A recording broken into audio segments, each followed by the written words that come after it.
James, if you're not willing, Mom and Dad will just decline. It's okay. Don't put pressure on yourself. We'll always figure something out. I looked at the new fine lines at the corners of my mom's eyes and the white hairs on my dad's head. In just 1 month, they seemed to have aged several years. Although they looked haggard, they still forced a smile to comfort me. I knew they really had no other way. I shook my head and said, Dad, Mom, who said I'm not willing? The Chi family is a big and powerful family. Logically speaking, it's actually me who's marrying up by getting married into the Chi family. It'll be so prestigious to say it out. Moreover, the youngest son of the Chi family is quite good looking. Anyway, I don't think it's a bad deal. You child, always so flippant. We just feel sorry for you. You've been so good to me. I've been able to grow up healthy and happy all thanks to you too. Don't think about unnecessary things. Just calmly get through this difficult time for the company. After saying that, I stepped forward to hug them both and then slipped away. I really didn't care. It's all the same who I marry. The Chi family can save my dad's company, so I have no objections. All along, my parents have always respected me and treated me very well. They've never forced me to do anything. Now that I can share some of the family's burden, I'm actually quite happy. At least they won't be so tired anymore. It seems that the youngest son of the Chi family doesn't take a fancy to me. I heard that Lucas had a big fight with his family and even staged a drama of running away from home. However, he was caught by his father just as he reached the front gate and hasn't been released yet. Anyway, before my dad's company gets better, I'll just lie low for now. I'll try my best to please the youngest son of the Chi family. After all, at this time, only the Chi family is willing to help us. This marriage must happen. When I stepped into the compound of the Chi family, I couldn't help but feel nervous. However, the compound in front of me was not as luxurious as I had imagined. Instead, it was quite simple and low-key. There were many violets planted in the yard. Seeing my curiosity, the butler said the madam likes violets and these were all planted by the young master himself. I didn't expect Lucas to be so filial. I nodded at the butler with a look of understanding and followed him forward. Just as I reached the door, I heard a voice coming from inside. I'm definitely not going to get married. If you want to get married, you do it. Then a female voice sounded. Son, why don't you listen to me? This Omega has a pheromone compatibility rate of up to 98.55% with you. And don't I know what kind of person you like? You have to trust your mother's judgment. I guarantee that once you see him, you'll definitely like him. This voice must be Lucas and his mother. No wonder the Chi family wants me to marry Lucas. It turns out that our pheromones have a high compatibility rate. Madam, young master, the young master of the Shin family has arrived. After the butler said that, he left. I stepped inside and saw Lucas with brown curly hair sitting on the sofa with his arms crossed. Next to him was his mother. There were 2 black-clothed men standing upright on both sides of the sofa, looking a bit like security guards. I pretended to be very natural, forced a cute smile, and greeted this lady. Hello, Auntie. Lucas' mother smiled happily and replied, Oh, what a well-behaved child. She walked over and took my hand. A faint scent of violets lingered around my nose. She led me to a place about a meter away from Lucas and then stopped. Lucas, this is the Omega I told you about, James. I could actually detect a hint of expectation in her tone. Up close, Lucas had a mole on the tip of his nose, long and curly eyelashes, and a pair of almond-shaped eyes. However, his gaze was fierce and he kept staring at me. It seemed that he really didn't like me. I tugged at the corners of my mouth and forced a flattering smile at him. Hello, my name is James. Actually, I wanted to shake hands to show my friendliness, but the distance was a bit far and Mrs. Chi was tightly holding my hand as she looked at Lucas sitting on the sofa. Suddenly, Lucas stood up, still glaring at me fiercely. Then, a strong smell of wine wafted towards me, making my legs go weak. I was shocked. Was he going to come up and beat me up? Holding back my discomfort, I quietly took a step behind Mrs. Chi.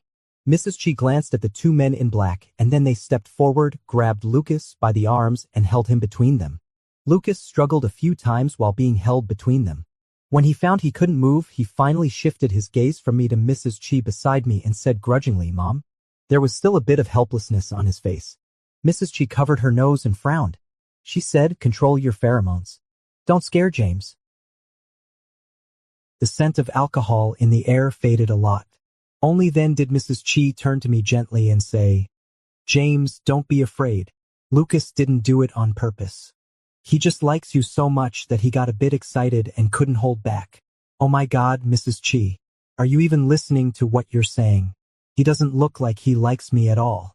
It's obvious that he wants to devour me alive." I awkwardly let out a couple of forced laughs and touched my nose. "For the sake of my dad, I'll just go all out." "It's okay, Auntie. I'm much better now." I pointed at Lucas. "Lucas seems to be quite uncomfortable. Why don't you let him go?" Mrs. Chi seemed to be taken aback by what I said. She was both surprised and delighted. Then she said to the black-clothed men, "Let him go." I walked towards Lucas, looked up at him, nervously rubbed my fingers together, and shyly said, I also like you quite a lot. The smell of your pheromones is very nice." Lucas curled his lips, lowered his head and leaned close to my ear, saying in a low voice, "Your face is so red." Then he got even closer, sniffed around my neck, and said, "You smell so good, wife."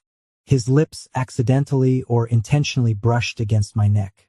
I instantly got goosebumps all over, like a male monkey being flirted with. My face turned completely red. I resisted the urge to take a step back and said, "That should be the smell of my pheromones." I heard a soft chuckle by my ear. Then Lucas stood up straight, reached out and took my hand, and said to Mrs. Chi, who had been quietly laughing behind me, "Mom, I'm taking him away." I immediately became nervous. Where was he taking me? I didn't want to be alone with Lucas yet. I always felt that something bad would happen. I looked back at Mrs. Chi for help, hoping that she would keep me here. Unexpectedly, Lucas didn't even wait for Mrs. Chi's reply. He even forcibly turned my head back and led me upstairs. I only heard a voice floating from behind. "Lucas, be gentle with James. You still have to go for registration this afternoon." I hadn't even figured out what the first half of Mrs. Chi's words meant when Lucas had already led me into a room and slammed the door shut with a loud noise. He pinned me against the door, his arm around my waist. He lowered his head and nuzzled my shoulder. I felt him getting closer to my gland and taking a sniff. It seemed that he really liked my pheromones. This was actually a good thing for me. It would be best if my pheromones could make him unable to leave me. In this way, the Chi family wouldn't go back on their word, and my father's company could get back on track as soon as possible. So I secretly released a little bit of my pheromones. The head on my shoulder moved, and his hair brushed against my neck, which tickled. I raised my hand to scratch it, but he grabbed it with his other hand. Then I heard him take a deep breath and say in a muffled voice, "Do you usually do this to others?" I could feel that Lucas' mouth was very close to my gland. This was very dangerous. He was like a hunting predator staring intently at his prey. As long as I answered yes, he would bite me the next second. Although I didn't understand what he meant, out of the instinct to avoid danger, I shook my head and quickly denied it, saying, "No, it's only like this with you." Lucas let out a laugh and his lips touched my gland. I stiffened my body. How could he kiss my gland with his mouth? That had left my shoulder and pressed against my forehead. The lips that had just touched my gland were only a few centimeters away from my mouth. Then I heard him say in a coquettish tone, "Wife, I can't hold it in anymore. Can I kiss you?" I stared wide-eyed, my eyes full of disbelief. I almost blurted out, "Of course not," but I managed to hold it back. I didn't dare, for I was afraid that Lucas would get angry. However, the alpha in front of me was very patient and kept waiting for my answer. He rubbed his nose against mine and continued to ask, "Can I, wife?" No, this was just too much of a foul. My fingers curled up involuntarily and there was a tingling sensation in my bones. I kept brainwashing myself.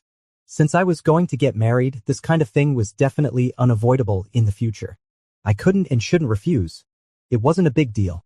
Just think of it as getting used to it in advance. I closed my eyes and my fingers nervously grabbed the corner of the alpha's clothes. My voice trembled uncontrollably as I said yes. I couldn't see Lucas' expression. I only heard him say, "What should I do?" I seemed to be unable to control myself. Then he held my head and kissed me. Along with that came a strong smell of wine. Clearly, I hadn't drunk any alcohol, but I felt drunk. My head was dizzy and my body was so hot. Could one get drunk just by smelling Lucas, wine, scented pheromones? In a daze, I heard Lucas' voice saying, "Open your mouth." I obediently opened my mouth and he hooked my tongue. I seemed to be even more drunk. My body was getting hotter and hotter. I was so restless that I wanted to vent, so I licked Lucas' lips. Lucas must have been drunk too. He kissed me forcefully, so hard that I could hardly breathe. I felt like I was going to die. I wanted to tell him to stop kissing me, but the words were always blocked in my mouth and I could only make whimpering sounds. I pushed him hard, but he simply ignored me and kept kissing me.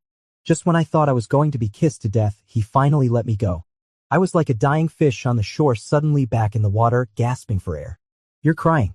Lucas held my face and wiped away my tears with his fingertips, then made a move to kiss me again. Again? I was so scared that I turned my head and dodged. Seeing the corners of Lucas's mouth droop, I quickly explained in a soft voice, "Can you wait a bit? I'm still catching my breath." This is even more humble than going to work. Lucas didn't say anything either. He just looked at me with great interest. No one spoke and the room was so quiet that only my gasping could be heard. Suddenly, the atmosphere became extremely awkward. I really wanted to open the door and run out. Who could come to save me? I silently made my breathing shallower and tried to keep it as quiet as possible. Suddenly, Lucas said, "Okay, you've stopped panting." Just as I was about to defend myself, he added, "Wife, it's been really hard for me to hold back." Then he kissed me again until my lips lost all sensation. After that, he carried me to the bed and asked me, "Wife, can I mark you?" Why can he ask so straightforwardly? Isn't he ashamed? Why is it me who feels ashamed when it's him asking? I really want to grab the quilt next to me and cover my head with it. It'd be best if I could suffocate and pass out so that I don't have to face this. I really couldn't help but ask him, "Why do you always ask? Just do whatever you want. You don't need to ask me. Anyway, things have come to this. One more step or one less step doesn't matter." He answered seriously, "Because it's my wife's first time. I want to get my wife's consent." My heart skipped a beat. I nervously avoided his gaze. His gaze was so serious, like looking at a lover. One second I was still touched by Lucas and the next second Lucas is not a human being. I cried until my throat was hoarse and my eyes were swollen, but he still didn't let me go. I pleaded with him again and again to stop and that I didn't want it anymore. He said aggrievedly, "But my wife's body doesn't want to let me go." That's because of his pheromones. At first, I could still stick to my principles. Later, my mind was in a daze and the only thought in my head was to run. My two trembling legs couldn't run far. The overwhelming smell of wine wrapped around me from behind. I immediately lost my strength. My legs went weak and I fell to the ground. A pair of strong arms caught me. Because of the pheromones, I involuntarily leaned towards the person behind me. The person behind me seemed quite dissatisfied and said, "Why are you running?" He wrapped his arms around my neck, approached my gland, opened his mouth and bit down, then frantically injected his pheromones. Lucas has gone crazy. I'm going to die. Vaguely, I heard someone knocking on the door and then voices sounded. "How is James? Is he still not awake?" "Yes. My boy, I've told you to be gentle with James. Omegas are meant to be cherished. Look at what you've done to James. There isn't a single good place on his body. No matter how much you like him, you can't do this. If you scare James away, you won't have a wife. Mom, keep your voice down. He's been tired these days. Let him sleep a little longer. Now you know how to feel sorry for him." I couldn't hear clearly what was said later. There was a long-haired monster chasing me. I wanted to shout for help, but my throat couldn't make a sound. I ran desperately, sprinted frantically.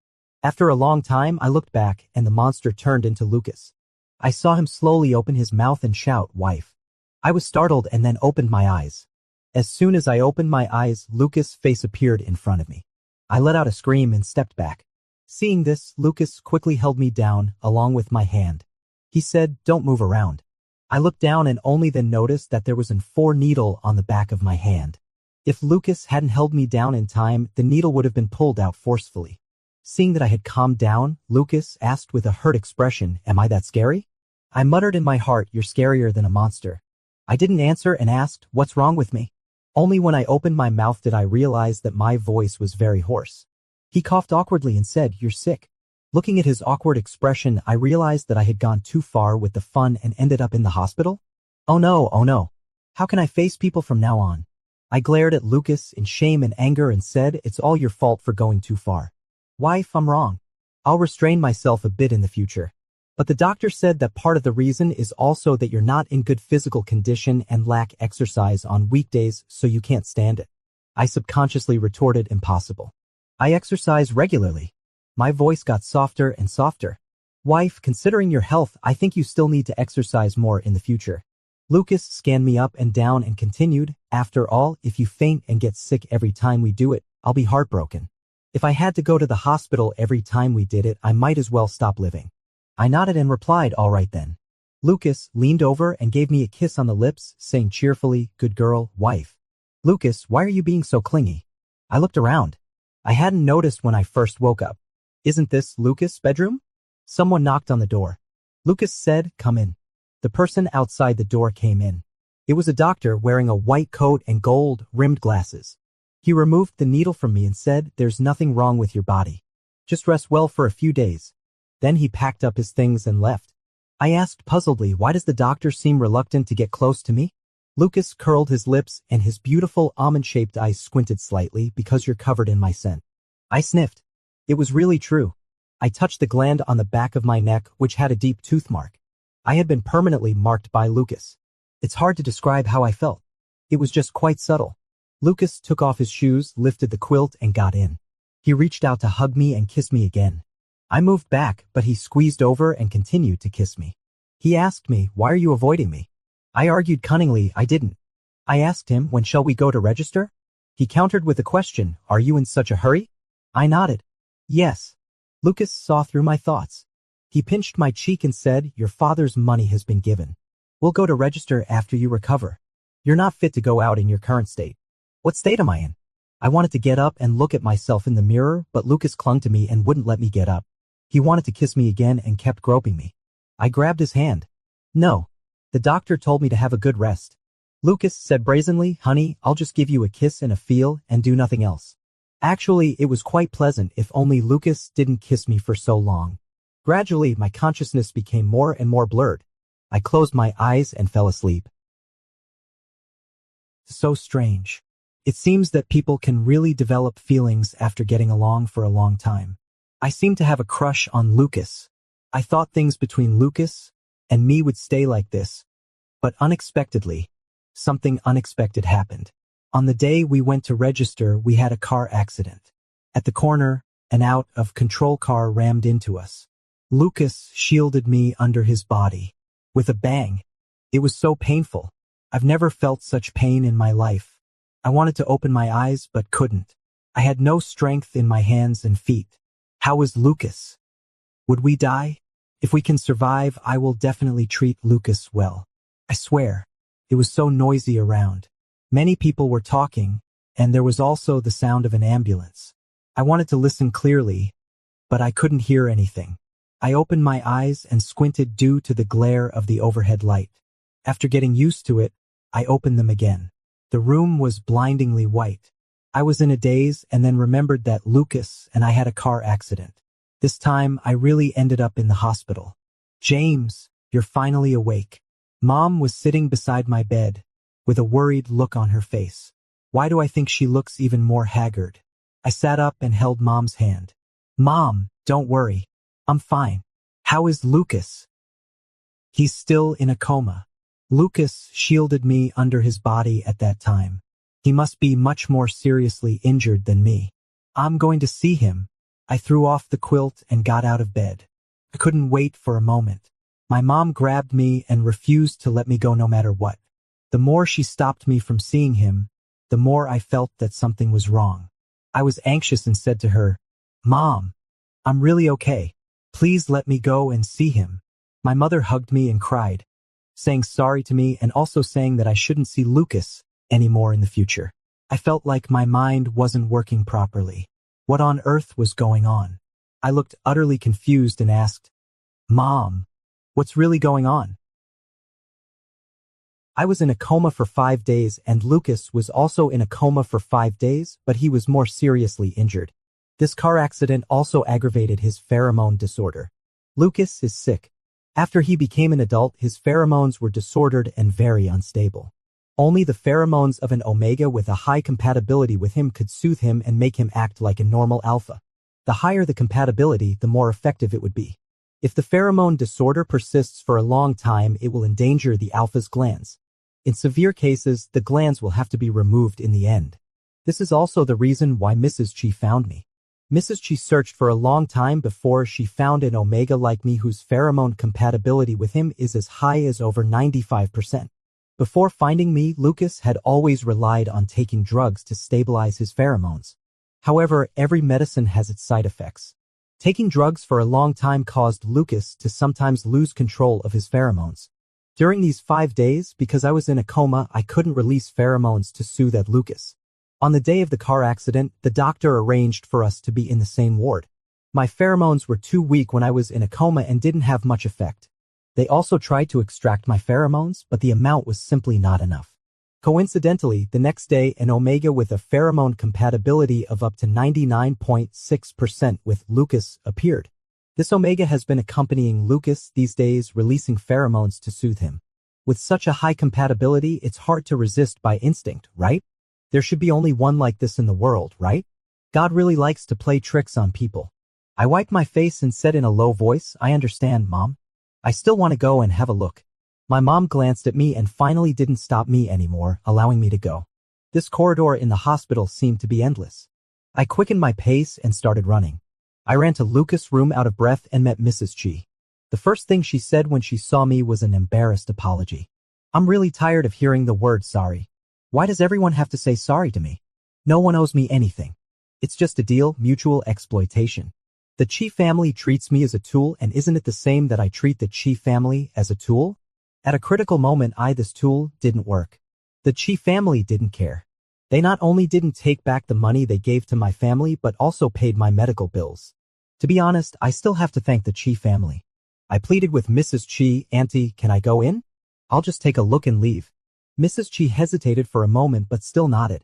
She took my hand and said kindly, just like the first time we met, "Of course you can." I opened the door and walked in. There was a person sitting inside, quietly reading a book. He looked up, was stunned when he saw me, and then smiled gently. "You're awake." It was that beautiful omega. I let out an and also smiled at him. He didn't say anything else and continued to read with his head down. I slowly walked to the bedside. Lucas was lying quietly in the bed. His head was wrapped like a bun, with only his eyes, nose, and mouth exposed.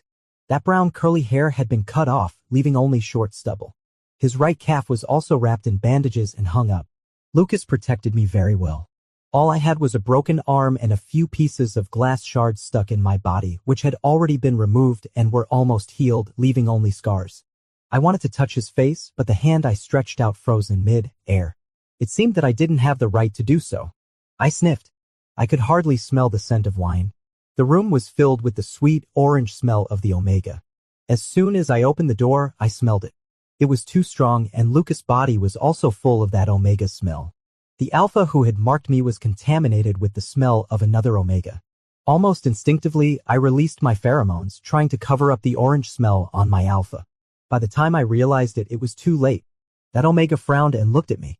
I quickly put away my pheromones and apologized to him. "Sorry, I didn't mean to." I ran away as guiltily as a thief. The moment I ran out of the door, my tears fell completely uncontrollably. While crying, I cursed, "What kind of a cheesy plot is this? Don't you understand the principle of first come, first served? Even if we take a step back, it would be better if that omega had met Lucas first. Why did you have to involve me? It's them who have a happy ending, and it's me who's sad. And I can't blame anyone. What a mess these things are." I cried outside for quite a while. After venting, I went back to the ward. When my mother saw my swollen and red eyes, she hugged me lovingly. She sighed and then asked me to lie back in bed and have a good rest. Running around outside really tired me out. I lay down and took a nap. When I woke up, I heard someone outside saying that Lucas was awake. While my mother was not around, I sneaked over. There were people inside and outside the room. I squeezed in and stood in a corner by the door, peeping inside.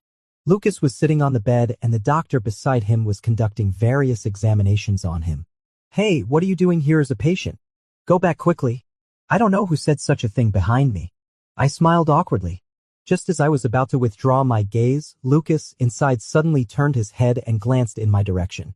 Did he see me? The omega standing next to Lucas also looked over. There seemed to be some displeasure in his eyes when he looked at me. I felt out of place and left. Every day after that, I would secretly go to the door of Lucas' room to look at him when no one was around, and I wouldn't leave until he saw me. With the little thought that maybe Lucas still remembered me, I showed up in front of Lucas every day. Some things and some people can only be obtained through striving. One has to make an effort, right? However, it seemed to have no effect. He never came to me. Actually, I really wanted to question him why he didn't come to see me, but there was never a chance. That Omega watched him too closely. Once, when he caught me there, he directly called the bodyguards to drive me away. I'm going to be discharged from the hospital. Actually, I've been fine for a long time. It's okay to recuperate at home, but I still stayed in the hospital for a few more days. My parents went to handle the discharge procedures for me. I sat on the bench outside waiting for them. There were few people here and it was quiet. Why didn't you come yesterday? A familiar voice came. I looked up and saw Lucas standing in front of me. His almond-shaped eyes were staring intently at me. The bandages on him had all been removed, but his leg was still a bit lame. It had been a long time since I last heard his voice. I felt like crying. I rubbed my eyes and asked, "Is your leg still not healed?" Seeing that I answered irrelevantly, he squinted his eyes and asked again, "Why do you come to peek at me every day? Do you like me?" I looked at him in shock and said with difficulty, "You? Don't you remember me? Did Lucas lose his memory?" But on the day he woke up, I clearly saw him calling out all the relatives who came to visit him. Could it be that he simply forgot about me? I racked my brains every day to see him, acting like a thief. Yet he didn't remember me. No wonder he didn't react at all when I was around him every day. How dare he ask me why I didn't go to see him? The more I thought about it, the angrier I got. Pointing at him, I scolded, "You're such a heartless man." Suddenly, he bent down. I don't know what he smelled, but he kept sniffing around me. After a while, he stared at me with a dark look in his eyes and said, "There seems to be my scent on you. After all these days, could there still be a scent?" I tightened my coat and moved aside. I said crossly, "You're smelling things wrong."